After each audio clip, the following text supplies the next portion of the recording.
할렐루야. 수업 시작하겠습니다. 오늘은 15강 16강을 이어서 진행을 하도록 하겠습니다. 오케이.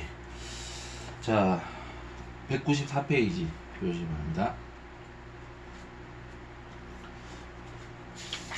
자, 우리가 지금 이제 그 제3장을 하고 있죠. 호세아 선지자에 대해서 얘기를 하고 있는데, 그 메시지를 우리가 보고 있죠. 그래서 이제 호세아의 부인은 누구죠? 이제 고멜이고, 그 자녀들의 이름을 통해서 하나님의 심판이 이제 이루어졌다고 이제 내용까지 우리가 공부를 했었죠. 그래서 이제 오늘은 이어서 이제 194페이지 이제 하반부에 네 번째 부분부터 하면 되죠. 그래서 심판에서 구원으로의 전환 부분. 그래서 1장 10절부터 호세아서죠. 호세아서 이제 1장 10절로 2장 1절까지 이렇게 걸쳐서 이제 하나님의 그 메시지가 이제 구원으로 용서와 회복과 구원으로 이제 바뀐다까지 진행을 해보도록 하겠습니다. 자, 하나님의 심판에 뒤이어서 구원의 약속이 나열된다. 그 구원의 내용으로 첫째, 이스라엘 자손의 측량할 수 없을 만큼의 증가가 있을 것이다 라고 하는 것. 둘째, 남유다와 북이스라엘의 통일이 이루어진다. 이 유다하고 이스라엘의 통일의 이 말씀은 사실은 우리가 이제 에스겔서 에도 있죠. 에스겔서 37장에 그 기록이 되어 있습니다. 그래서 통일의 그 메시지까지 이제 주어졌다는 것을 알 수가 있죠. 그 다음에 이제 세 번째, 한 우두머리를 세운다. 이 우두머리에 대한 그 맥락 의미는 이제 각주 23번에 있으니까 그건 여러분 읽어보시기 바라고. 그 다음에 네 번째, 포로에서의 귀환이 언급된다. 또한 구원으로의 완전한 전환은 이 저주의 이름이 구원의 이름으로 이 전환되는 것으로 표현된다. 이스라엘은 피 비린내난 장소에서 이스라엘 역사가 새롭게 시작하는 그런 장소로서 의미가 되고, 로루하마는 이게 이 루하마로 바뀌죠. 그래서 은혜를 받았다. 이 로자가 빠지는, 그래서 부정적인 의미가 빠지겠는데, 그래서 루하마로 남게 되고, 루하마로. 그 다음에 이 로암미는 이제 로자가 빼서 암미, 그래서 내 백성이 아니다고 했다가 내 백성으로 바뀌게 되는, 그래서 하나님의 완벽한 그 회복을 이제 이게 선포하고 있는 메시지로 이렇게 이제 전개가 되고 있다, 이렇게 보시면은 되겠습니다. 그러나 이제 그것은 이미 전제되어진 심판, 그러니까 우리 지난 시간에 공부했던 게 뭐죠? 하나님의 심판의 역사가 언제부터 이제 이게 촉발됐다? 바로 이제 그 유다의 14번째 왕이 누구라고 했죠? 므낫세 왕. 므낫세 왕의 범죄. 그러니까 은혜를 체험을 하고 하나님의 그 이 회복의 역사가 있었음에도 불구하고 그것을 이제 그 배신했을 때, 그 의미라고 하는 것은 이제 이 히브리서 이 6장의 말씀대로 이제 은혜를 체험하고 성령의 그 이 은사에 참여한 바 되고, 무엇보다 구원을 받았음에도 불구하고 이제 회개하지 않고 이제 하나님으로부터 이제 이제 배신했을 때, 그 하나님의 그 이 회복의 역사가 이제 결국은 취소되고, 요 하나님의 그 심판과 하나님으로부터 이제 버림받게 될 것이다. 다시 회개할 수도 없게 되는 그런 상태가 될 것이다. 그걸 얘기하는 거죠. 지금 이 므낫세로 인해서 이스라엘 민족 전체에 대한 심판이 이제 선포가 되었고, 그 선포는 돌이켜질 수 없다. 그러나 그럼에도 불구하고 이제 하나님 앞에 회개하고 하나님 앞에 돌이키는 자들은 그 죄가 어떤 죄인지 간에 이제 돌아선다. 이제 그렇게 우리가 해석을 할 수가 있는 거죠. 그래서 회개하는 자, 회개가 키포인트죠. 회개란 건 뭐죠? 하나님 앞에 다시 돌아온다. 하나님의 소속으로 다시 나를 이제 인도한다, 이끈다, 그런 의미가 있는 거죠. 그래서 이 심판이라고 하는 것은 이제 나타나게 되는 거죠. 다섯 번째 내용은 이 심판에 대해서 얘기하고 있습니다. 2장 2절로 13절에 거쳐서 얘기하고 있죠. 자, 해서 내용을 조금 이렇게 보면은, 첫 번째, 부정한 아내에 대한 고발이 있고, 두 번째, 징계를 통한 교육이 있다. 그러니까 징계가 이제 끝이 아니고 바로 하나님께로 돌아오라는 이제 그 사인이 되는 거죠. 가르침이 있다. 세 번째, 박탈요법을 하나님이 사용을 하신다. 이 부분으로 보시면 될 것 같아요. 자, 그럼 첫 번째, 부정한 아내에 대한 고발부터 보도록 하겠습니다. 2절에서는 2장 2절이죠. 2절에서는 남편이 부정한 아내를 법정에 소송하는 형식을 취하고 있다. 흔히 말하는 것과 같이 그녀는 내 아내가 아니요 나는 그대의 남편이 아니다 라는 양식을 법률 용어인 합의이혼의 공식 어투로 라고 볼 수 있게 하는 성서적 근거는 없지만 이보다는 이 상호 결혼의 공식 어투로서 그녀는 나의 아내요 나는 그대의 남편이다라는 부정 형태로 보는 것이 무난해 보인다. 그러므로 이는 합의이혼 청구 소송을 말하는 것이 아니고 이 결혼 합의문을 파기하는 잘못을 지적하는 것이다. 그러니까 이혼이라고 하는 것은 될 수가 없다. 왜냐하면 여기서 우리가 실제로 그 이스라엘 역사에서 어떤 그 합의 이혼으로서 이렇게 하려고 하면은 그럼 이혼이 완전히 그러니까 이 공식적으로 효력이 발생을 한단 말이야. 그러면 부부가 그러면 다시 이것을 부부로 되돌린다라고 하는 것이 사실상 어려운 단계로 간다는 의미가 되는 것이군요. 우리가 실제로 우리가 재혼의 가능성, 재혼의 어떤 부분은 있을 수는 있지만은 그러나 그것이 다시 이렇게 회복이 된다는 것은 사실 어려운 면이 있어요. 그렇기 때문에 이스라엘 민족 전체를 하나님이 버리시겠다는 것이 하나님의 뜻이 아니기 때문에 그 하나님의 심판의 대상자들 가운데에서 하나님께서 건지실 수 있도록 하나님의 건짐을 받을 수 있도록 하는 것. 그래서 그거는 이제 책임을 언급을 하는 것이고, 그래서 거기에서 선택을 해라. 그래서 모세도 그렇고 우리가 여호수아도 그렇고 이스라엘 백성들에게 최종적으로 이제 시대가 바뀔 때마다 하나님의 그 언약을 이제 말씀을 이제 선포하면서 이제 선택을 해야 누구를 선택할 것이냐라고 분명히 얘기하는 것처럼 지금 하나님께서는 이 구약 시대의 선지자들을 통해서 바로 하나님께로 돌아오라라고 하는 그러한 외침, 그러한 이제 여지를 하나님이 보여주시기 때문에 합의이혼이라고 하는 부분, 또 그것에 대한 어떤 언급이 성경이 없다라고 하는 것을 통해서 결국은 이제 지적을 책망하고 심판을 통해서라도 하나님께서 이제 다시 오게끔, 오히려 심판이라고 하는 것이 부정적인 의미가 아니고 긍정적인 의미에서 지금 이 심판이 지금 언급되고 있다.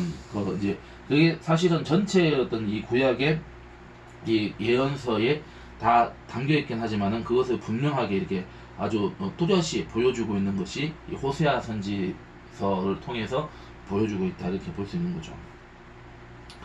그래서 결혼 합의문의 파기라는 잘못을 지적한다. 즉 하나님의 백성이 하나님의 백성으로 존재하기를 거부하였다. 하나님은 이러한 배반을 책망을 한 것이다.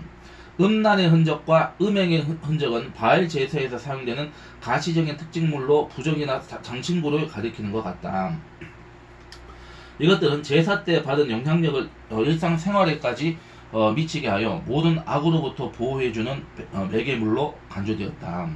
우리 문화권에서도 흔히 볼 수 있는 이 몸에 지니고 다니는 부적과 일맥상통하는 것으로 볼 수 있다. 2절은 바알 숭배를 끊어버리라는 최후 통첩에 해당된다. 당시 아내에게 생필품과 의복을 주는 것은 남편의 의무였다.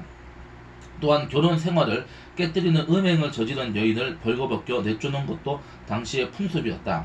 아내의 자격을 상실한 여인에게 상관한 남편도 자신의 의무에서 벗어나는 것이다.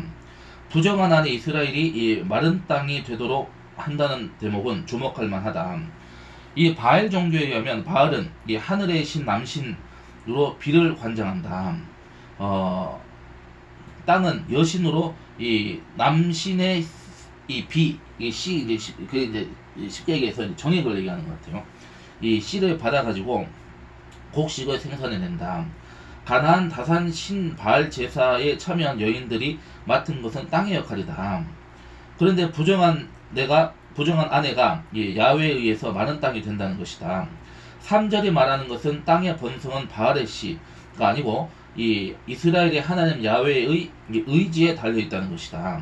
일반적인 창리는 예언이 찾아오기를 기다리지만 이 이스라엘은 나는 나의 정부의 뒤를 쫓는다라고 말함으로써 열성과 고의로 이 바알을 이 정부를 따라가고 야훼를 저버렸음을 지적한다. 이스라엘은 이 바알로부터 떡과 물과 양털과 삶과 기름, 술 등의 생활 필수품을 얻을 수 있다고 생각한다.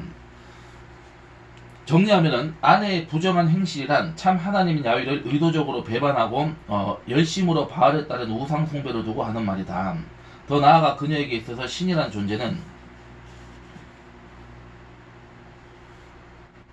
이 물질적인 부의 보증자에 지나지 않는다. 바알은 물질적 풍요를 약속하는 가시적인 신이었다.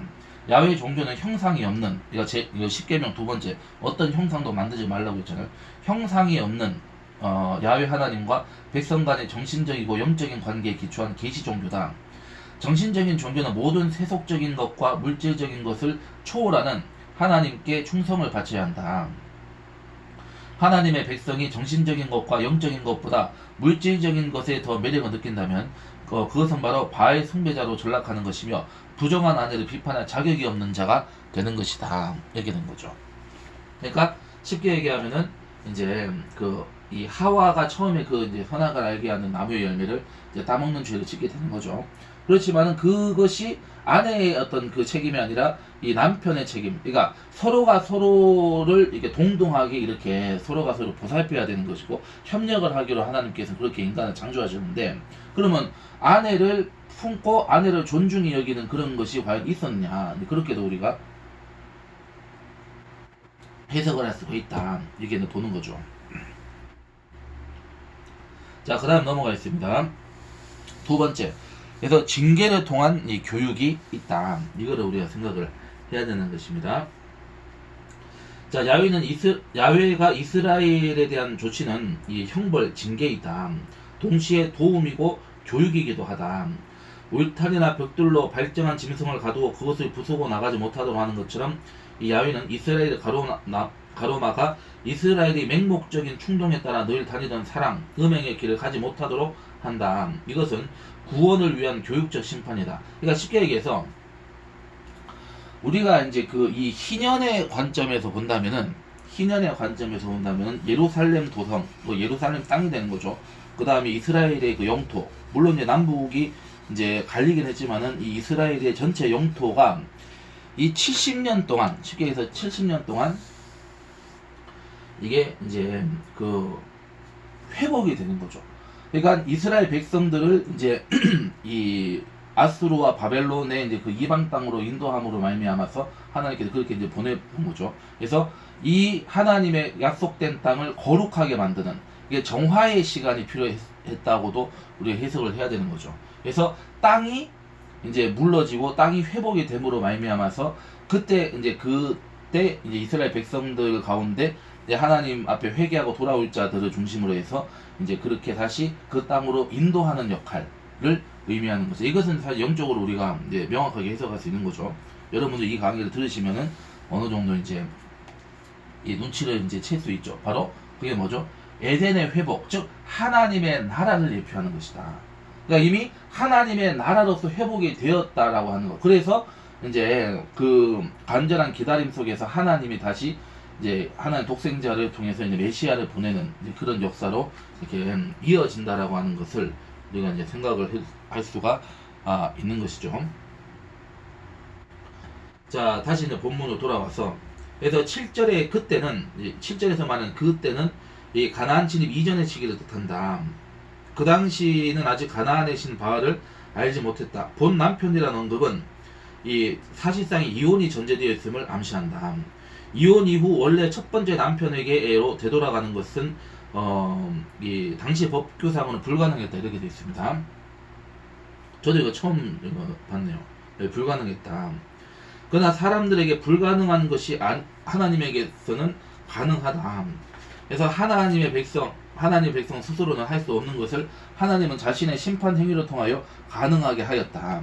이스라엘이 삶의 기초, 이유, 그리고 그 의미를 올바로 통찰하기까지는 말할 수 없는 방어와 극단적 고통이 그 대가로 지불하여야 하였다. 하나님은 이스라엘로 하여금 이제까지 그의 존재의 지주가 되었던 모든 것을 그에게서 빼앗아 버리는 형벌을 통하여 그가 전적으로 무능하다는 것과 그가 오직 야훼만을 의지하는 존재임을 깨닫도록 함으로써 야훼가 그의 사랑에 새로운 씨를 뿌릴 수 있는 그런 토양을 마련한 것이다. 왜냐하면 이러한 새로운 사랑의 관계의 씨앗은 먼저 밭에 다른 농작물이라는 불순물이 심겨 있지 않아야만이 건강하게 싹틀 수 있기 때문이다. 그런 면에서 하나님의 심판은 의도가 있는 교육적 조치였다. 이 가시와 담이라는 은유가 암시하듯이 고난이라는 징계를 통한 교육 이외에는 다른 길이 없음을 이 본문은 말해주고 있는 것이다. 자, 그 다음에 세 번째로 우리가 또 생각해야 될 것이, 그럼 이제 박탈요법은 뭐냐, 박탈요법의 의미는 또 무엇이냐를 봐야 되겠죠. 이스라엘은 본래 야훼의 선물인 것을 바알에게로 돌린다라는 언급을 이제 이 8절에서 하고 있죠. 그래서 이 안다라고 하는 동사는 우리가 히브리어로 이제 그 야다라는 동사로 이제 이렇게 우리가 발견할 수가 있는데, 호세아 신학의 핵심을 이루는 단어로서 여기에서 처음으로 등장을 한다. 이 지식의 대상은 호세아에게 있어서 이스라엘에게 베푸신 하나님의 구원 행위다, 이렇게 볼 수가 있는 것입니다. 그래서 야훼는 이스라엘의 하나님인 자신의 사랑을 망각한 이스라엘에게서 수확할 때에 그가 주었던 들의 선물, 곡식과 포도주, 양털, 삶 같은 등등을 회수할 것이다. 그거는 뭐예요? 생활하는데 필요한 것도 되지만 그것도 사실 팔아가지고 이제 또 생업으로 이게 이제 생존의 수단으로 이렇게 이제 사용할 수 있는 거죠. 근데 그런 것들을 완전히 의지하는 것들을, 그러니까 하나님을 의지하는 것이 아니라 내가 가지고 있는 어떤 그런 어떤 이 산업을 의지한다든지 이런 것을 이제 하나님께서는 원치 않다. 그래서 그는 거두감으로 인해서 하나님밖에 이제 이게 바라볼 수 없도록 그렇게 이제 조치를 취하는 것, 이걸 얘기하는 거죠. 그래서 이제 하나님이 아닌 것을 의지했던 것들을 박탈해 감으로 해서 이제 그 빈자리에 하나님을 모실 수 있도록 그렇게 하는, 이것도 이제 어떤 의미에서 본다면 은혜의 한 부분이다, 이렇게 볼 수가 있겠죠. 그래서 이 회수하는 것이고, 나의라고 하는 소유 대명사가 4번 강조된 것은 선물 수요자의 소재지를 분명히 하는 것이다. 이는 풍성한 수확을 가져다주는 분은 그들이 잘못 있는 바알이 아니다. 오직 하나님, 바로 너희를 구원해내시고 애굽에서 건져내시고, 그리고 하나님의 약속으로 이제 구원해서 너희를 택하시고 이제 너희들 조상들을 세워주신 그 하나님께서 바로 유일한 하나님이시고, 또 실질적으로 다른 신은, 다른 하나님은 없다는 것을 얘기하는 거죠.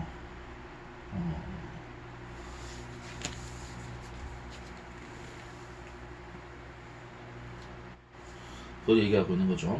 자, 그리고 두 번째 단락입니다. 자, 야훼의 선물이 중지되면 추수 때가 되어서도 이스라엘은 아무것도 기대할 수 없게 된다. 수확할 것이 없이 땅의 풍요가 고갈되는 날에는 이스라엘은 바알 신들 앞에 벌거벗은 존재가 될 것이다. 이는 도움이 절대적으로 필요하는 이스라엘의 비참한 현실을 묘사하는 것이다. 그러나 만일 이 바알 신들이, 이 정부들이 이스라엘을 돕지 못하고 이스라엘의 수치를 당하도록 수수방관할 수밖에 없다면은 바알의 무능력도 또한 은폐될 수 없다. 그러니까 이 바알 신앙의 실체가 뭔지를 정확하게 보여주고 있는 거죠. 그래서 우리가 한편으로 기도해야 될 게 뭐냐면은, 우리가 지금 이 땅에 많은 이단이 있습니다. 신천지도 있고 여러 가지 이단들이 있어요. 그 이단들의 하나님의 심판이 내려짐으로 인해서 그들이 얼마나 무기력한 죄인에 불과한지를 이제 그 성도들이 깨달아 알 수 있도록 그렇게 해야 된다. 그것을 우리가 기도해야 되는 거예요. 그래서 그들에게 하나님께서 마음을 주시고 믿음을 주시고, 그들에게 예수님의 성령께서 함께하여서 그 악한 영들을 떠나가고, 그렇게 해서 그들이 이제 다시금 이제 하나님의 구원받은 백성들로서 이제 세워지고, 그들을 통해서 하나님의 구원의 역사가 일어나는 것이 굉장히 앞으로 우리가 한국교회의 어떤 이 성장에 있어서 중요한 역할을 할 것이다. 그래서 우리가 정말 기도해야 될 게 뭐냐면은, 이 복음을, 하나님의 나라를, 그리고 교회를 핍박하고 회방하는데 앞장섰던 이 책임자 중에 한 사람이 누구였습니까? 그 당시에 초대교회 시대. 바로 바울이었잖아. 사울이었잖아.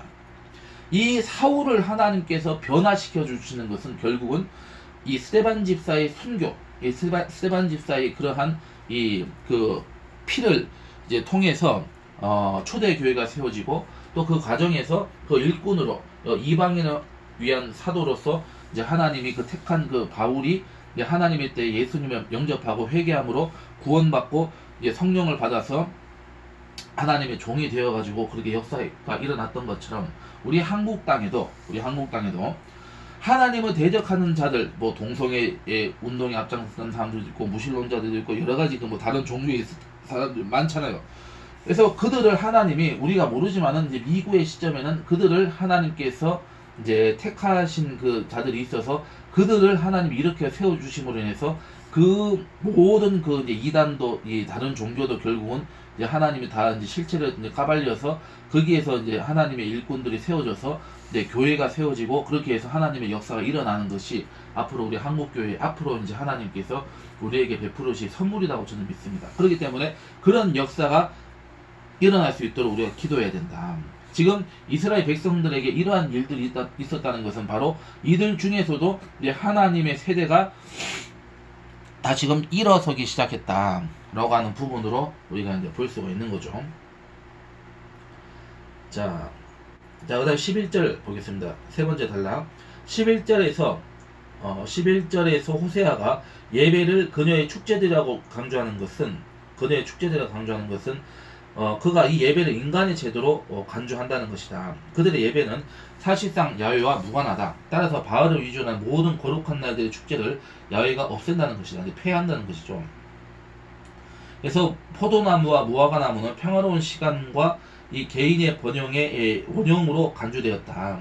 이스라엘은 이 포도나무와 무화과나무를 이 나의 정부들이 내게 준 화대로 보았다. 이 화대가 뭔지 알죠?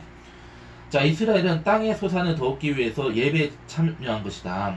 예언자는 이 예배를 땅의 결실을 맺게 해주신 수여자에 대한 감사의 표현으로 보았다. 그러나 이스라엘은 예배를 번영의 수단으로 이용하였다. 예배가 왜곡하고 악용되기 시작하였다. 이러한 왜곡된 예배를 통하여 획득한 수확을 호세아는 하나님께서 주신 것이 아닌 그녀의 포도나무와 이 무화과나무라고 이 거리를 둔다. 그리고 황폐화시킬 것을 예고한다. 호세아는 13절에서 처음으로 이스라엘의 정부들이 바알들이었음을 지적한다. 바알들이라고 하는 이 복수 표기는 가나안의 전쟁신이며 동시에 계절의 신인 바알이 지상에 되는 많은 성소에서 안치되어 숭배되었음을 의미하는 거죠. 그러니까 얼마나 이게 고르게 퍼져서 많은 데에 있었다는 것을 이제 이렇게 표현을 하는 것이죠.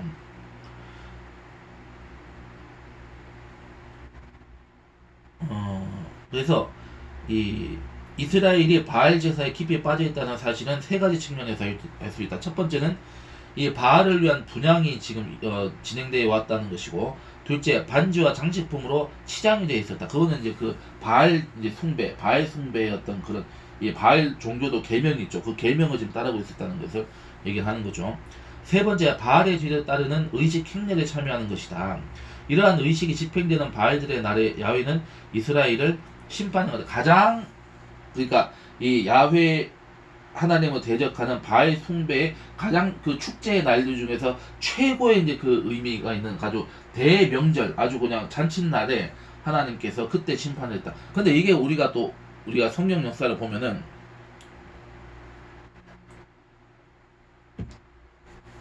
지금 한번 보세요. 이스라엘 백성들 역사에서 이게 지금 반복되고 있는 것을 여러분 알아야 돼요. 물론 아시는 분들도 있지만은 이제 거의 눈빛으로 봐서는 거의 모르는 분들이 거의 한 90%가 되기 때문에 이제 10%는 뭐 이제 여러분들이 알고 있는 거는 이제 확인하시면 되는 거고.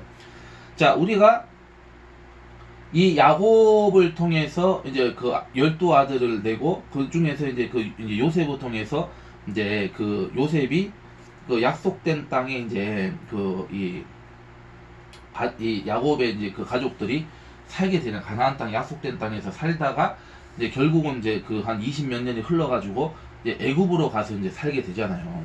그 이제 이 7년 이게 애굽에서는 7년 풍년이 있었지만 어쨌든 이 7년 흉년이 있고 그렇게 해가지고 결국은 하나님이 약속한 땅에 고센으로 가는 것을 우리가 알 수가 있죠. 자, 그런데 거기에서 약 430년 동안에 이제 어떻게 되는 거예요? 430년 동안 이 살아가게 되는 거죠. 이제 한 500만, 보통 500만으로 보고 있습니다.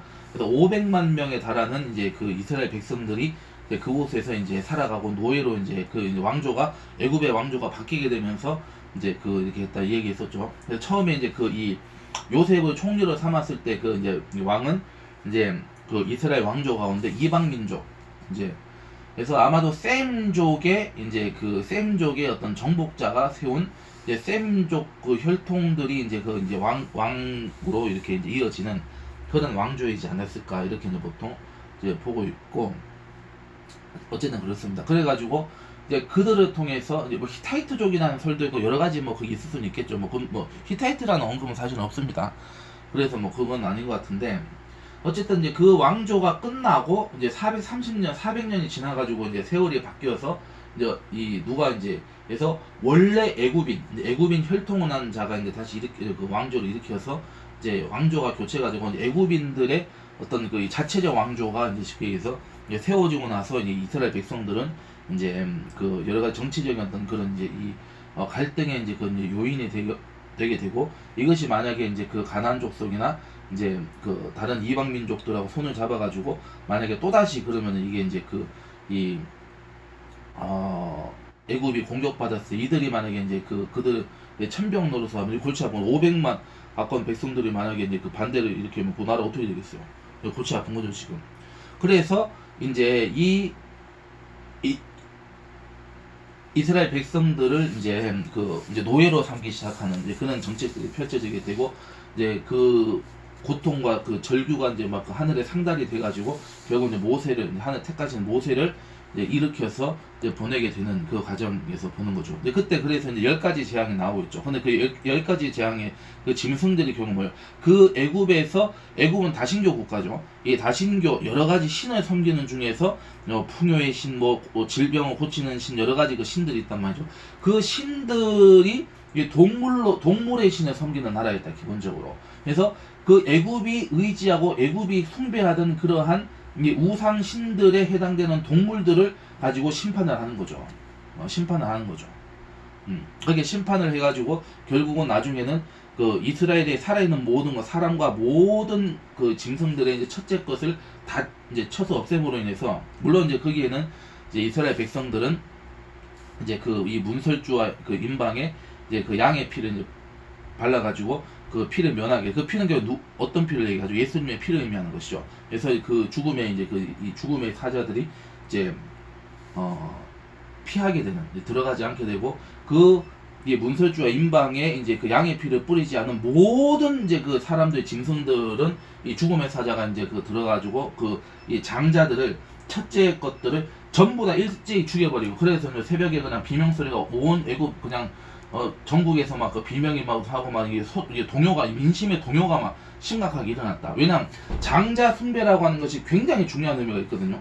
그 장자 숭배라고 하는 것을 이제 하나님이 장자에 대한 그 태를 완전히 끊어버림으로 해서 애굽이라는 나라가 그 이후로 실제로 이제 그 쇠락의 길로 가게 되고, 이렇게 되고 하나님의 저주가 임하게 되는. 그래서 이제 이 마지막 때에 예수님이 오시기 직전에 이 이사야서 19장의 말씀대로 그 애굽과 아수르를 하나님 회복해 주시고, 그들과 이제 이 이스라엘이 화친을 맺게 됨으로 인해서 예수님이 이제 오시게 되는 이제 그러한, 물론 거기는 뭐 7년 환란이라든지 그런 이제 이 적그리스도 시대가 이제 또 펼쳐지는 것이긴 하지만은, 그렇게 해서 하나님께서 이제 다시 이제 이 땅에 오시는 시대로 앞으로 우리의 앞에 이제 펼쳐지게 될 것이다, 이렇게 보는 거죠. 그래서 애굽 백성들을 심판하는 것이 뭐예요? 결국은 그들이 숭배하고 그들이 내세웠던 모든 카드를 다 무효화시키는 조치를 하나님이 내리셨던 것처럼, 지금 여기는 이스라엘 백성들이란 말이죠. 그러니까 자기들을 압제하고 죽이려고 했던 그 이방 지배자와 그 민족들을 하나님이 어떻게 심판했는가를 다시 우리가 되돌아봐야 된다. 그것을 다시 봐야 된다. 결국은 이것은 뭐냐? 너희들에게 있어서 이 출애굽 직전에 그 10가지 재앙을 통해서 애굽을 심판했던 것처럼 바로 너희들에게도 그것을 택하는 자들을 심판하고 하나님께로 돌아온 자들 이스라엘 백성으로 다시 받아주게 될 것이다. 왜냐하면 이혼이라고 하는 것은 다시 이것이 이제 무른다는 게 불가능하기 때문에, 그러면 너희들의 회개라고 하는 것을 통해서 다시 그것을 회복시켜 주시는 것이다. 회복시켜 주시고 용서해 주심으로써 이스라엘 백성들을 다시금 이제 하나님의 그 약속된 땅으로 인도한다. 그래서 이 70년의 역사라고 하는 것은 바로 이스라엘 백성들이 이 430년 동안의 그 애굽에서의 그 고생했던 그 상황하고 지금 우리가 오버랩해서 한번 생각해 볼 수도 있다는 거죠. 물론 이게 이제 직접적으로 연결되는 것은 아니지만은 바로 그렇게 이미 역사를 통해서 이제 반복되고 있다는 것을 우리가 이제 생각을 해야 되는 것이다, 이 얘기입니다. 아시겠죠? 자, 그래서 어디까지 했어요? 이제 그 200페이지 세 번째 단락입니다. 그래서 이 야훼가 모든 자연적인 선물을 주시는 분임을 잊고 오히려 바알에게서 온 것으로 잘못 알고 바알을 숭배하는 이스라엘에게서 야훼는 모든 이 선물을 박탈을 한다. 그것도 바알을 위한 날에 선물의 박탈은 이 감각의 세계에 머물러 있는 이스라엘을 은혜의 세계로 끌어들이기 위한 이 전조 작업이다. 그러니까 하나님 전초 작업이라고 되어 있죠. 그러니까 우리가 어떤 육신의 정욕과 안목의 정욕과 이 세상의 자랑과 어떤 이 세상과 세상에 있는 것들, 그래서 이러한 것들, 이 세상적 관점이 아니고 하나님의 관점에서 우리가 우리의 삶을 온전하게 이제 주님만을 바라보는 삶이 되어야 된다. 이것을 이제 하나님의 작업을 통해서 이제 이루어 주셨다는 것을 알 수가 있는 것입니다. 그래서 이제 그렇게 인도하시는 하나님의 약속이, 구원의 약속이 이어서 펼쳐지고 있죠. 여섯 번째 구원의 약속입니다. 자, 호세아서 2장 14절로 23절의 말씀입니다. 자, 그래서 이제 제2의 출애굽이 나오게 되는 거죠. 제2의 출애굽이 그래서 나오게 되는 것입니다. 자, 야훼는 이 그녀를 광야로 유인한다. 여기서 유인하다라고 하는 것은 이 히브리어로 파타라는 말입니다. 파타의 피엘형입니다. 피엘형. 그래서 원래 유혹하다, 꾀다라는 뜻이다. 즉 성행위를 목적으로 여자를 속여서 데려가는 행위를 이제 가리킨다. 제비 어떤 뭐 좀 잘못된 행동이죠. 자, 그래서 야훼 하나님을 감히 이 정원치 아니한 처녀를 꿰어내듯이 그렇게 이스라엘을 꿰어내는 유혹자로 비유하는 이러한 무례한 의인법적인 묘사의 의도는 이스라엘을 향한 하나님의 강력한 사랑을 기술하는 데 있는 것이다. 그러니까 이 음욕의 발동을 해가지고 여자를 유혹을 해가지고 여자를 꼬셔가지고 데려갈 정도의 그런 강렬한 그 사랑보다 하나님의 그 사랑이 더 크다. 이거를 이렇게 이제 이 표현을 하고 있는 것이죠. 그러니까 얼마나 이게 지금 아주 하나님과의 이스라엘 이 민족과의 지금 이 상황이 지금 관계가 지금 절박한 상황에 놓여 있는지를 이렇게 그냥 보여주고 있는 거죠. 자, 그래서 그렇게 이제 하나님의 강력한 사랑이 기술한 데 있는 것이다. 호세아의 눈에는 야훼는 아내가 자신을 떠나 정부의 뒤를 따름에도 불구하고 사랑하는 아내를 끝내 잊지 못하는 아무도 말릴 수 없는 열애에 빠진 자로 비쳤다. 그녀의 가슴에 속삭여 주리라 이렇게 언급을 하고 있죠. 야훼는 그 백성을 다시 광야로 인도하려고 한다. 출애굽 이후의 광야 시절에는 이 야훼와 그 백성 사이에 그 어떤 다산신, 바알신도 끼어들 수 없었다. 옛적에 내가 이스라엘 만나기를 광야에서 포도를 만남같이 하였으며 여기서는 이스라엘이 전적으로 야훼만을 의지를 했다. 과거의 그 광야로 되돌아가는 것이다. 야훼가 과거에 이스라엘과 깊은 관계를 시작한 곳, 이른바 원점 상황, 제로 베이스 상황이죠. 원점 상황으로 복귀하는 것이다. 이는 자신의 백성 이스라엘과의 만남을 완전한 무해 상태에서 다시 한번 새롭게 시작하는 것이다. 이집트에서의 탈출을 첫 번째 출애굽이라 한다면은 바알 문화와 종교로부터의 탈출을 두 번째 출애굽이라 할 수 있겠다. 첫 번째 출애굽 이후 영토 획득을 하면서 시작되었던 하나님에 대한 거역 장소인 아골 골짜기가 제2의 출애굽 이후는 소망의 문으로 전환이 된다. 결국 징계와 박탈이라는 하나님의 심판은 그것 자체가 끝이 아니고 새로운 출발을 위한 기초 공사였다. 다시 말하면 하나님의 심판의 목적은 하나님의 백성들이 새로운 삶을 살도록 하는 것이다. 이제는 이 척박한 원점 상황이라는 출발선에 서 있다. 제2의 출애굽이 시작된 것이다. 인간이 아무런 희망도 없이 아무것도 할 수 없는 상태에 서 있다고 생각하는 바로 그 순간 하나님은 이 구원의 사역을 시작하는 것이다. 그러니까 하나님께서 모든 것을 다 앗아간다. 그럼 하나님이 이제 구원하시기 위해서 하나님을 만나게 하기 위한 그런 조치다는 것을 우리의 삶을 통해서도 우리가 생각을 해야 되는 것이다. 이 얘기입니다. 자, 그래 두 번째, 이 구원의 종말론적의 완성이 이제 선포가 되기 시작하죠. 그래서 2장 26절에서 23절입니다. 자, 호세아는 호세아 2장 16절로 23절을 통해서 야훼 구원의 종말론적 완성이 3단계로 나누어져 있다고 묘사하고 있습니다. 그래서 그 낮에 그 낮에라고 하는 것은 이제 하나님 회복이 이루어지는 날 낮을 얘기하는 거죠. 그래서 이 히브리어로는 바욕 하후라고 하는 말입니다. 이 바욕 하후라는 어투가 세 개의 짧은 문단을 이끌고 있다. 첫 번째 문단은 16절로 17절입니다. 16절 17절. 자, 첫째 문단에서는 우상들의 제거에 대해서 다루고 있다. 이름을 부르다라는 어투는 제의 때 사용되는 전문 수로다. 그러므로 이 바알들의 이름을 그의 입에서 없앤다라는 것은 우상 숭배와 우상들의 제거를 뜻하는 것이다. 즉 종말의 새 창조는 옛것의 철저한 제거를 통하여서만이 가능하다라고 하는 것을 우리가 생각해야 됩니다. 자, 두 번째 문단입니다. 18절로 20절인데 새 계약과 결혼에 대해서 기술을 하고 있다. 야훼는 이스라엘을 위하여 동물 세계와 계약을 체결할 것이다. 또한 이스라엘이 그 땅에서 평안하게 살 수 있도록 활과 칼을 꺾어 모든 전쟁 위협을 제거할 것이다. 하나님은 야생 동물의 살이와 이방 민족들의 전쟁 위협을 끝맺음으로써 새로운 삶의 확실한 외적 토대를 마련해 준다. 이러한 외적 기반이 조정되고 나서 야훼는 한 남자로서 이스라엘이라고 하는 한 여자와 결혼하게 된다. 이 새로운 결혼 혹은 재결혼은 영원한 이 결혼이라는 점에서 깨질 수 있는 첫 번째 결혼과는 다르다. 이 결혼은 영원히 계속될 것이다. 이렇게 얘기하고 있죠. 그래서 레올람이라고 합니다. 영원함이라는 것은 히브리어로. 자, 그 다음에 이어서 고대 중동의 관례에 따라서 신랑이 신부를 위해 지불해야 하는 직창금이 나열된다. 자, 그것들은 여기에서 정의와 법, 사랑과 자비, 그리고 신실 등으로 나타나고 있죠. 그래서 야훼는 이것들을 새로운 삶을 위한 내적 토대로 선사한다. 신랑의 결혼 직창금은 이 신부의 아버지에게 주어지는 것이 관례이다. 그러나 여기에서는 직창금이 신부에게 주어진다는 것은 특기할 만하다. 이것은 이스라엘에게 주어지는 야훼의 선물이다.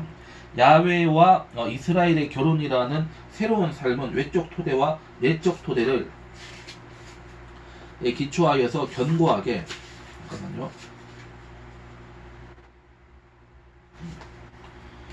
세워질 것이고 그런 이유에서 이는 영원할 것이다. 그때 비로소 이스라엘은 야훼를 알게 될 것이다. 세 번째 문단은 21절에서 23절입니다. 새로운 자연 질서와 구원으로의 전한 약속을 그리고 있다. 이 부분의 주도적인 용어는 핵심 용어는 응답하다라는 말이죠. 응답하다는 동사다.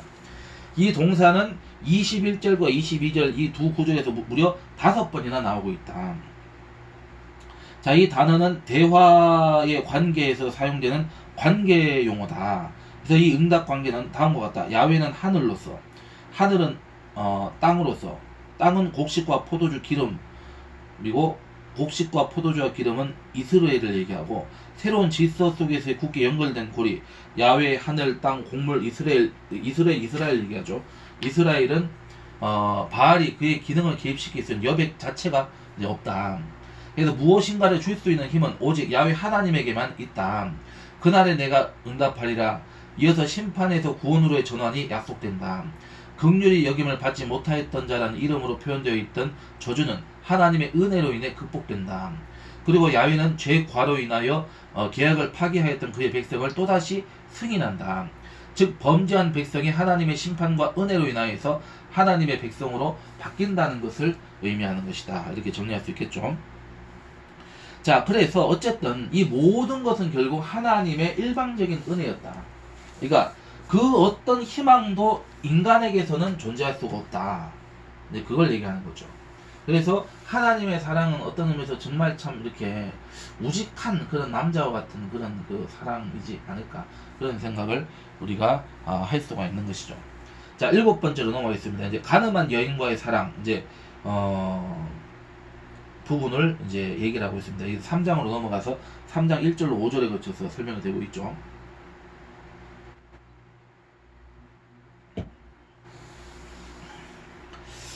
자, 여기서 가늠한 여인은 누구일까요?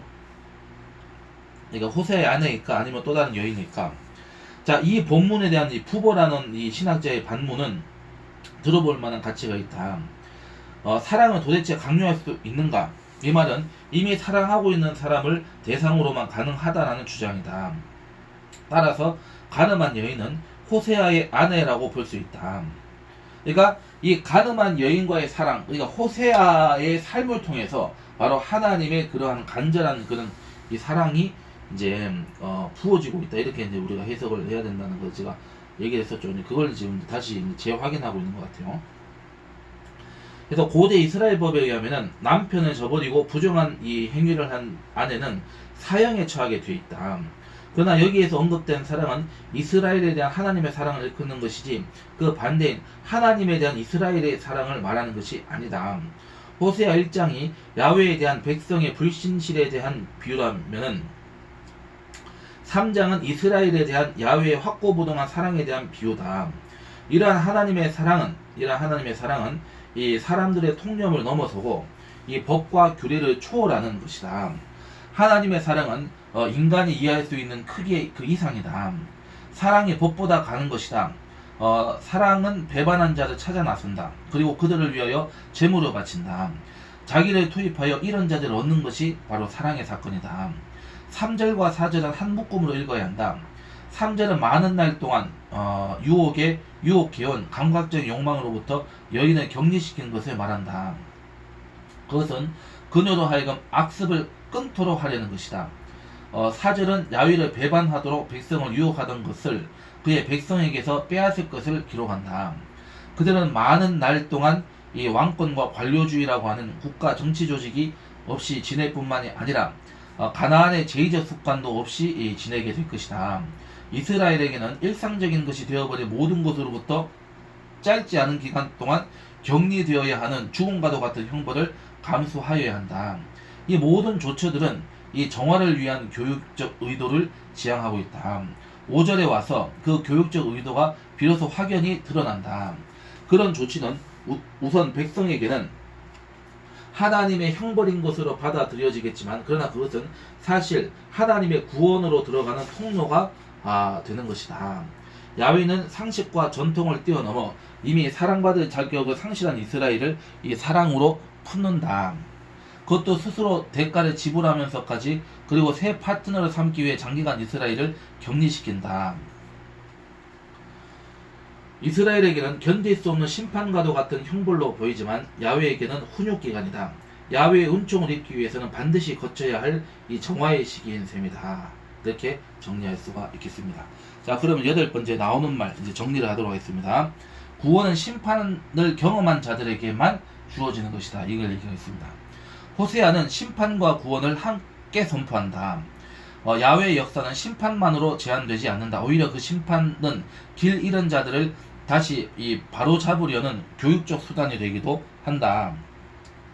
하나님의 심판을 경험한 후에야 비로소 이스라엘에게 구원의 약속이 주어진다. 구원은 하나님만이 주도할 수 있는 사건이다. 사람의 태도 변화에 의해서 주어지는 조건적인 것이 아니다. 이스라엘 백성은 야훼 하나님을 떠나 이 바알을 섬기는 우상 숭배라는 범행의 대가로 하나님의 심판을 자초하였다. 사람들의 그릇된 행실이 심판을 불러들였다. 그러나 그렇다고 그들의 태도 변화가 심판을 모면케 하거나 하나님의 구원을 유도하는 동기로 작용하는 것도 아니다.